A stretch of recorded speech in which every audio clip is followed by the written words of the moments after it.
Hi friends, ఈరోజైతే దుబాయ్లో climate అయితే చాలా కూల్గా ఉంది. ఎందుకంటే ఇక్కడ వర్షం పడుతుంది. దుబాయ్లో సాధారణంగా వర్షం అయితే పడదు. నేను ఇక్కడికి వచ్చి 1.5 year అవుతుంది. ఇప్పటికి 3 సార్లే పడ్డది. అలాగని మనకులాగా నెలలు 2 నెలలు అలాగైతే పడదు.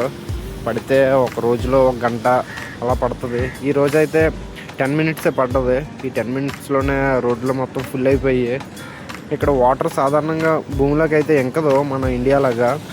ఇదంతా ఇసుక నేల వల్ల ఇక్కడ వాటర్ అంతా పైన ఉండిపోద్ది.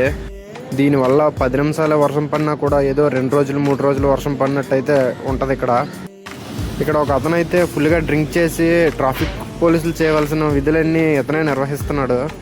దీనివల్ల వెహికల్స్ అయితే చాలా కన్ఫ్యూజ్ అవుతున్నారు డ్రైవర్లు. ఇక్కడ ఏంటంటే ట్రాఫిక్ రూల్స్ చాలా స్ట్రిక్ట్గా ఉంటాయి.